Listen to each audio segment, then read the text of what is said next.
Hello, hello, Chuck Grigsby, G Unity Worldwide. We are back at it on the King Project. I'm so happy and blessed to be able to share some great tidbits of history and part of Dr. King's legacy. Today I'm going to address some of the criticism he received throughout his time through the nonviolence movement approach that he did. And I'll start this off with a quote. "Non-resistance leaves you in a state of stagnant passivity and deeming complacency, where nonviolent resistance is that you do resist in a strong, determined manner." Very, very powerful, very, very powerful. It created a lot of change, a lot of history, just within that quote itself, just within that movement of that quote. Dr. King was able to do things that I just can't comprehend in some ways when I do my research. But going back to Montgomery, Alabama, and what he's known for in 1955 through 1956, really gave him national prominence through the Civil Rights Movement, and really got him started to doing great things throughout history. This movement in Montgomery really addressed racial segregation in the public transit system.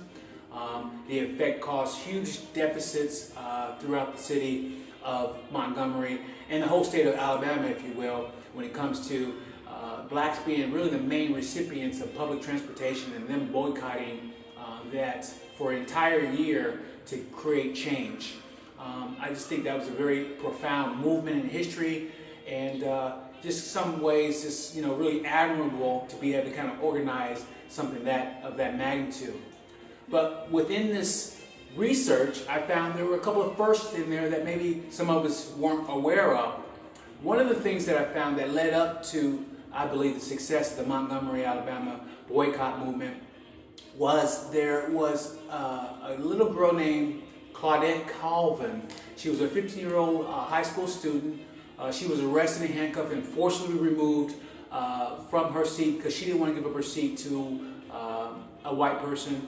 And it really sparked a lot of controversy and a lot of problems at the time for the segregation issue and some of the different things that were going on. But a lot of people don't know that, and a lot of people really associate the Civil Rights Movement really beginning with the Rosa Parks situation that happened actually in December of 1955. Claudette Colvin was arrested in 1955 in March. So really, this is really the first documentation of someone being arrested because they did not give up their seat due to racial segregation. And I just thought that was a very powerful little tidbit that a lot of people should know, that I don't believe that credit is given where credit is due on that. Another important piece of history that I thought really affected the success of the Montgomery boycott was the Baton Rouge boycott of 1953. 1953. African Americans were down there. They were protesting the public transportation system. The city of Baton Rouge raised the prices and the fares for the public transportation system, and obviously, once again, African Americans were the main recipients of this service, and so they protested.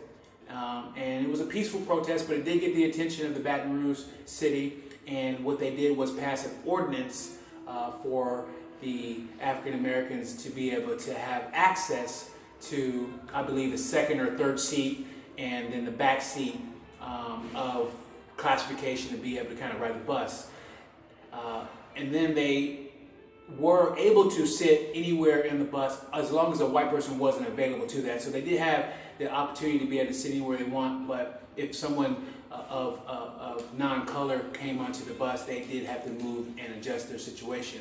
Even with not a white person being on the bus, even with them being able to sit anywhere they wanted to sit, they still had to enter the bus from the rear.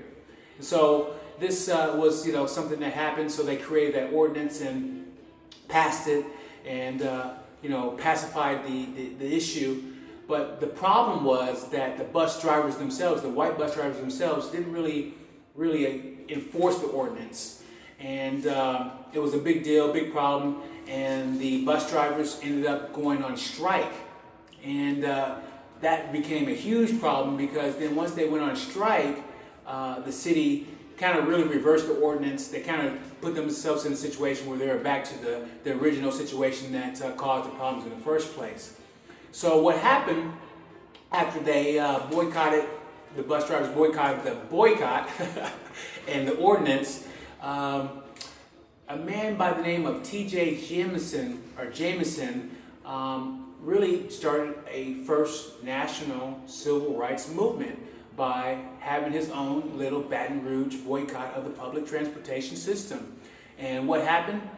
He basically was in a situation where they protested for 8 days, they didn't ride the bus, and there was an agreement finally made by the city of Baton Rouge to allow blacks to be able to sit anywhere on the bus that they wanted, as long as there wasn't a white person on the bus, so they did have the access to be able to sit on the bus anywhere they wanted if there was not one on there. But if one did enter, they did have to make the adjustment and go to the back of the seat or the designated second or third row seat that they had placed in with the ordinance.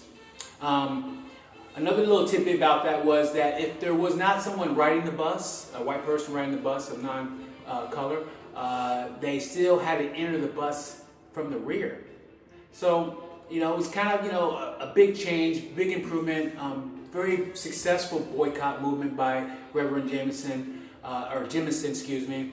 And, I think it's due credit to give him that he is really the first person to really start the civil rights movement through the boycott, nonviolent boycott, down in Baton Rouge. And this was in 1953, and we all know that the Montgomery boycott didn't happen until 1955 through 1956. And I just thought that was interesting, a little information that to add into a great piece of history that the Montgomery boycott legislation did get us some desegregation laws passed through the court case, I believe, Browder versus Gale. And this really, the U.S. Supreme Court really made that official in that year. But, 1953, there was a little boycott that was happening in Baton Rouge that really, I believe, is a great piece of history that contributed to the success of the Montgomery boycott movement in 1955 through 1956. I wanted to share that with you. Again, the King Project is well on its way. I really appreciate you guys tuning in. This is Chuck Grigsby, GED Worldwide. We appreciate you guys, and I can't wait to get you some more information when it comes to Dr. Martin Luther King and his legacy. Thank you so much.